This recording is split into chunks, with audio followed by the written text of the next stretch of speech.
महामाया देवी जगदम्बा आद्या शक्ति परमेश्वरी मूल प्रकृति पूर्ण प्रकृति योग माया चंडिका भुवनेश्वरी देवी जी को मेरा प्रणाम है।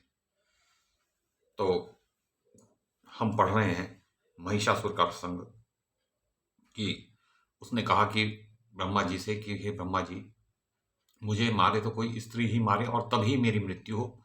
स्त्री के हाथों ही मैं मृत्यु को प्राप्त हूं, वरना तो मेरी मृत्यु हो ही नहीं। और ब्रह्मा जी ने वो वरदान महिषासुर को दे दिया, जो कि भैंस रंभा, जो भैंस बनी हुई थी शापवश, उसका और रंभ रंभ और नंभा के सामंजस्य से उसका प्राकट्य हुआ। तो इस प्रकार महिषासुर नाम से प्रसिद्ध वह दानव संपूर्ण जगत पर शासन करने लगा। वर पा जाने के कारण उस पराक्रमी दैत्य को अत्यंत अभिमान हो गया था, और जिसको अभिमान हो जाता है तो उसकी पराजय हो जाती है। जिस विषय में वो अभिमान करता है तो वो उस संदर्भ में उस व्यक्ति की हार निश्चित है। ये दिव्य नियम है, इसलिए कभी भी घमंड या अभिमान नहीं करना चाहिए। तो समस्त प्राणी उस महिषासुर के अधीन रहते थे। उसने समुद्र पर्यंत समस्त पृथ्वी पर अधिकार कर लिया था, क्योंकि भारतवर्ष में क्या है कि चारों ओर से जो पृथ्वी है वो चारों ओर से समुद्र से घिरी हुई है, ऐसा वर्णन है।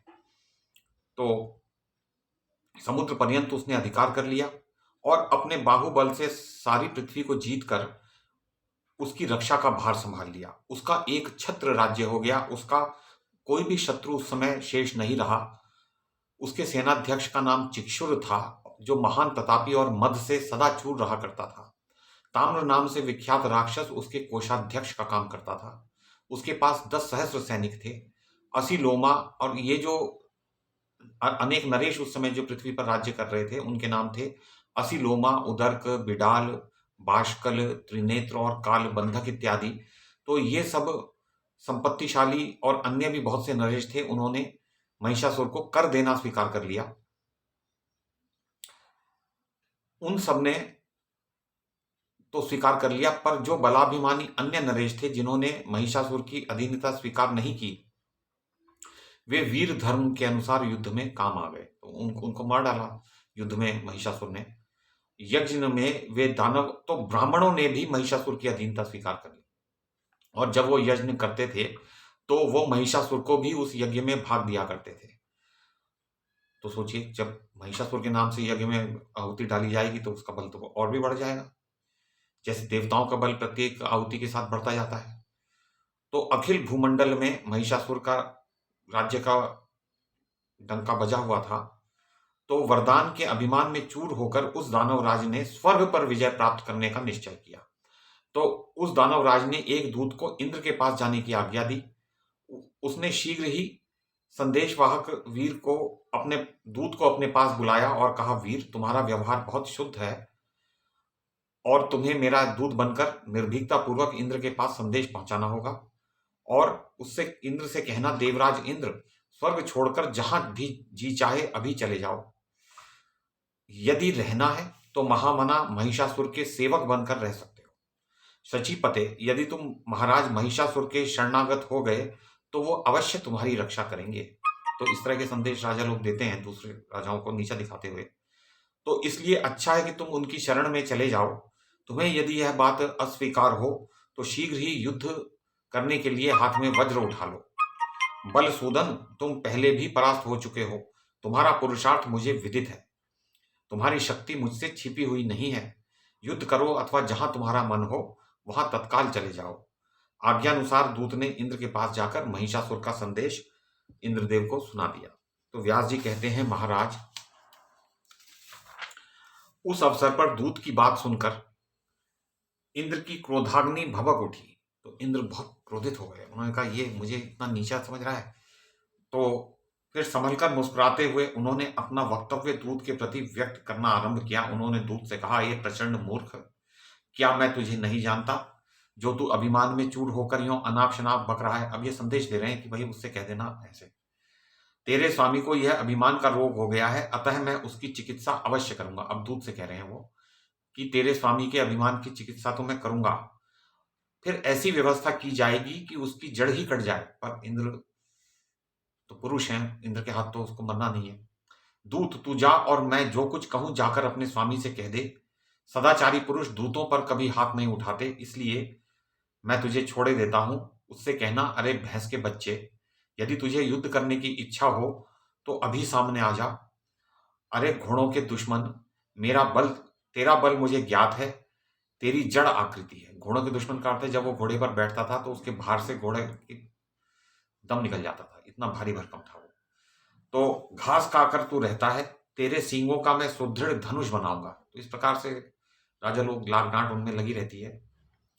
तेरे सींगों में कुछ बल अवश्य है।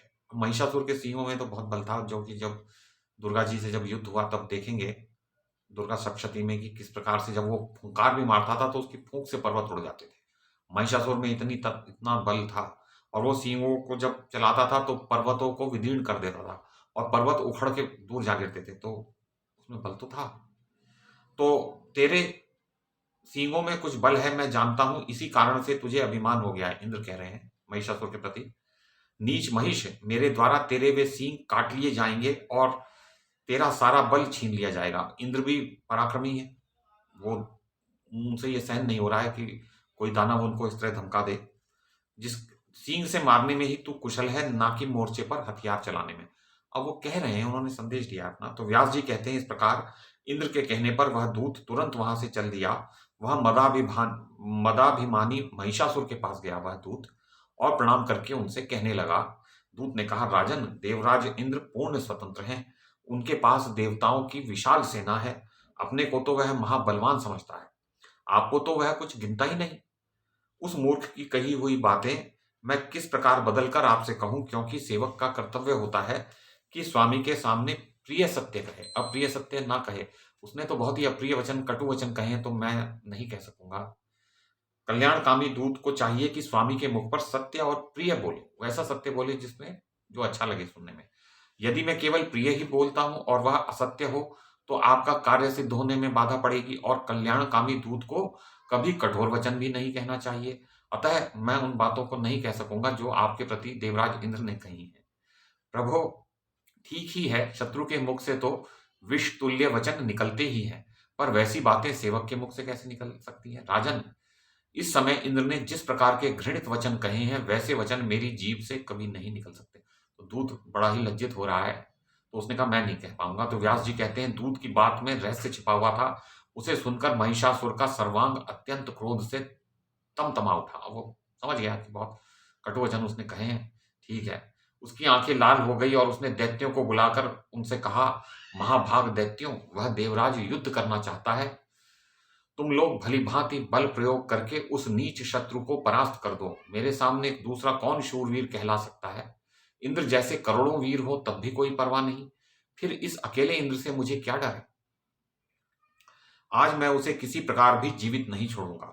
जो शांत रहते हैं उन्हीं के प्रति वह शूरवीर कहलाता है। क्षीणकाय तपस्वी लोग ही उसे अधिक बलवान मानते हैं, क्योंकि वो इंद्र तपस्या में विघ्न डालते रहते हैं। तो उस पर वो कह रहे हैं, अप्सराएं उसकी सहायिका हैं, उस इंद्र की, और उन्हीं का बल पाकर वह नीच सदा तपस्या में विघ्न उपस्थित करता रहता है।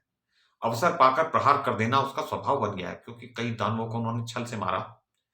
यह वही इंद्र है जो बड़ा विश्वासघाती है। यह वही छली इंद्र है जिसने नमुची दैत्य को मार डाला था। तो नमुची दैत्य को वरदान था ब्रह्मा का कि ना तुम सूखी वस्तु से, ना गीली वस्तु से मनोगे, ना शस्त्र से, ना अस्त्र से। इस प्रकार के वो कठिन वरदान मांगा करते थे दैत्य लोग तपस्या करके। तो तो इंद्र ने अपने वज्र पर समुद्र का झाग लपेट लिया और उस झाग से वो मरा। जब वज्र चलाए तो वो झाग ही वज्र रूप हो गया। तो वो ना गीला है ना सूखा है ना। इस प्रकार की सारी शर्तें जो थी वो सब पूरी कर दी और तब नमुची को मार डाला था। पहले तो नमुची के साथ विवाद कर छिड़ जाने पर भयभीत होकर संधि करने पर राजी हो गया। बाद में कपट करके उसे मार डाला। तो संधि कर लेते थे। ये तो नीति है कि अगर शत्रु बलवान हो तो उससे संधि की जाती है और अवसर देखकर उसे परास्त कर दिया जाता है, मार डालते हैं। ये कूटनीति होती है। तो जालसाज विष्णु तो कपट शास्त्र का पारंगत विद्वान ही है, क्योंकि देवता लोग सदा विष्णु भगवान का सहारा लेते हैं। तो वो विष्णु भगवान के प्रति कह रहा है कि जब इच्छा होती है तो वह विष्णु नाना प्रकार के रूप धारण कर लेता है। उसमें बल भी है और दंभ करने की सारी कलाएं उसे ज्ञात हैं। तो ब्रह्म मतलब वो सारी बहुत सारी विद्याएं, भाई भगवान विष्णु तो विष्णु भगवान ही है। दानवों जिसने सुअर का रूप धारण करके, अब ये जो महिषासुर है ये भगवान विष्णु के बारे में आगे कह रहा है, तो हम कल देखेंगे कि ये क्या कह रहा है भगवान विष्णु के विषय में और ये क्या वार्ता चल रही है, और उसके बाद फिर जब आक्रमण होगा तो उसका प्रकरण भी हम पढ़ेंगे। अभी तो युद्ध के पहले की जो पृष्ठभूमि है वो बन रही है, देव दानव युद्ध की भूमिका बन रही है, महिषासुर के साथ इंद्र का युद्ध, तो हम कल पढ़ेंगे।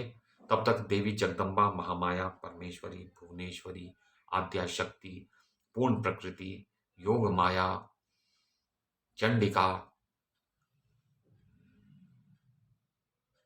भुवनेश्वरी देवी को मेरा प्रणाम।